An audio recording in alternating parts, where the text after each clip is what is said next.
So ayan po yung Shih Tzu po, no, humihinga pa naman siya. So ayan po yung kanyang itsura. Isa po siyang Shih Tzu na itinapon at saka balik po yung kanya pong mga paa. Sige po. Meron po siyang meron po siyang nervous signs. Sinisilip ko siya. Itong doggy po nyo, itong doggy po parang may virus. Tingin ko pa lang, ngayon po ko pa lang nakita. Pero suspect ko po yun, possible na ganun po ang kanya. Ang sakit ng doggy po. Ito ilalabas ko.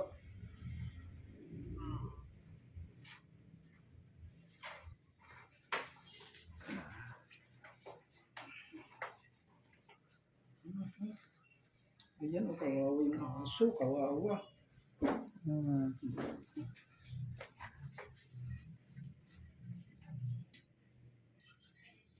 0.6.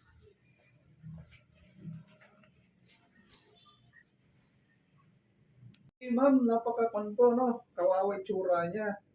Emaciated siya, payatot. Tapos madumi po yung kanya, yung condition niya. Yung nagaganyan po siya, may nervous signs niyo, neurological signs na pwedeng meron pa rin siya ngayon kay 9 distemper virus na yon o carrier na siya talaga. Ito nakakahawa po sa ibang mga doggy ito. Nakakahawa po talaga ito. Yes po. Ang virus naman po, wala po talagang gamot. Kahit anong virus, wala pong gamot. Ngayon, bibigyan lang po siya ng mga supplement. Supplement para palakasin po yung immune system niya.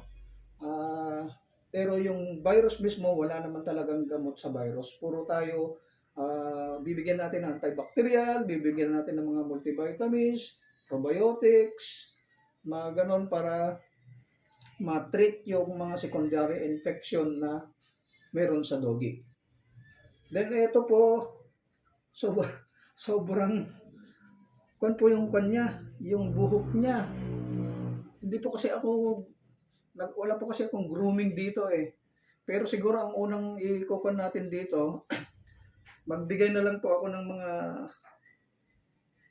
injectables, tapos mag-prescribe ako ng mga medicines para sa kanya. Ibibigay ko sa kanya. Pero yung mismong sakit niya po talaga wala pong... Ito na po yung Shih Tzu na po, no, dadalhin na po yan siya sa vet. Ayan. Ayan na po siya, dadalhin na po siya sa vet. So ayan na nga po madam, no, dadalhin na po natin siya sa vet at magla-live din po ako doon. Thank you.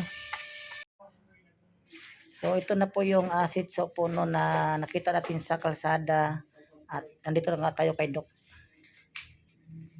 Sa ngayon, pero again ulitin ko, ang ganitong sakit ng doggy is fatal, sakit ng aso. Dito sa Pilipinas ngayon, usong-uso ngayon yan. Iba yung klima po kasi ngayon dito sa Pilipinas, katulad din sa US. So, yan ang favorite na klima ng ganitong virus din. Yes ma'am, mag-antibiotic po siya. I-try ko kung pwede siyang i-dextrose. Parang bagang yung na-stroke siya, na gumaganon-ganon na siya, hindi na magagamot po yung kanya.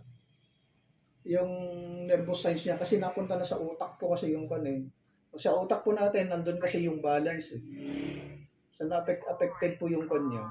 Oo. Yung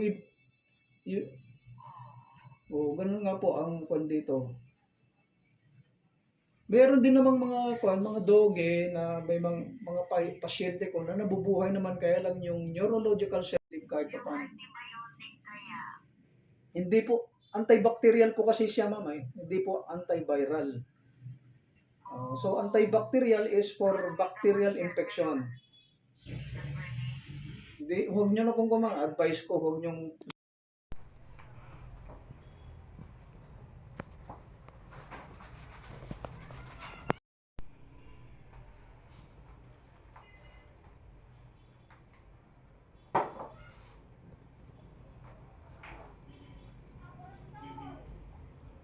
sarado. Bago.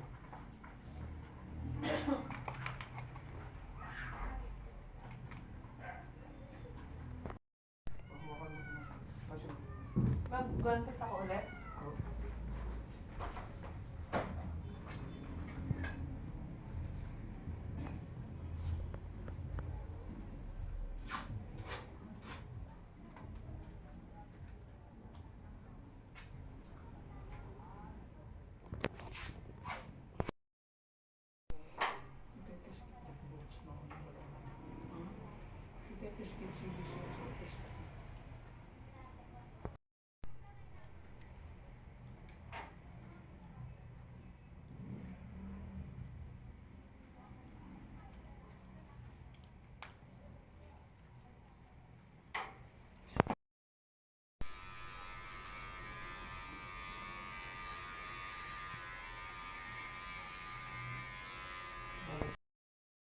Ayan na po, no, ginapitan na po si Doggy. Yan po yung sitso.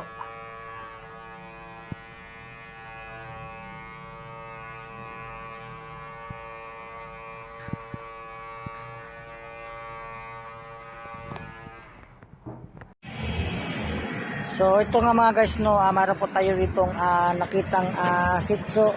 Dito lang po siya itinapon sa may Taksay Street. Isa po siyang sitso na itinapon po dito po.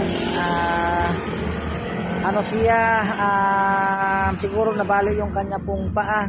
So ayan po yung location po ng Taksay po, no, Barangay 28, May Paho, Caloocan City. Dito lang po yan siya sa pader. So ayan po yung sitso po, no. Dito ko siya nilagay sa i-trike muna. So ayan po, humihinga naman po siya, no. Sana po madala po ito siya sa bit. Po mga guys, no, dyan ko muna siya nilagay. Safe naman siya dito, no. At saka di na po sa mabasa po ng ulan. So ayan po siya. Isa po siyang sitso.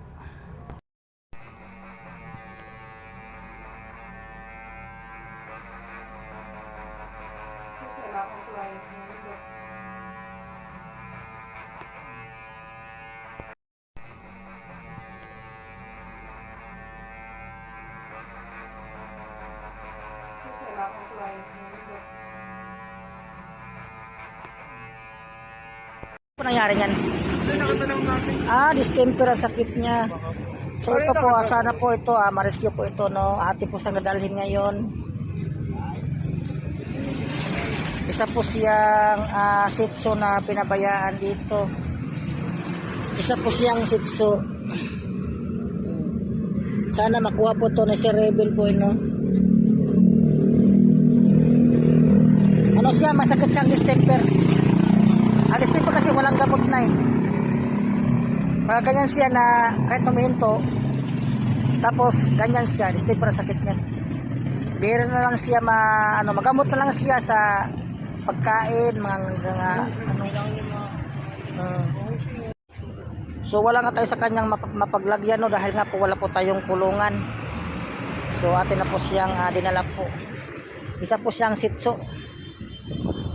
So ayan nga po, no.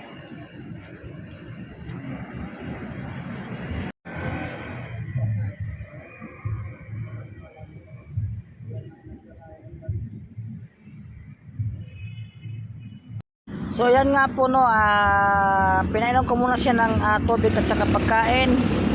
Isa po siyang sitso nga itinapon po dito sa gilid po ng kalsada sa may Taksay, Barangay 28, May Paho, Caloocan City, itong sitso.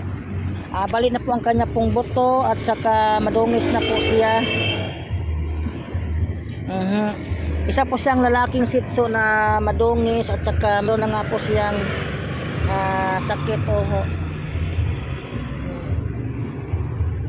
So mayroon po siyang sakit at sobrang na nga po. So ayan nga po, no.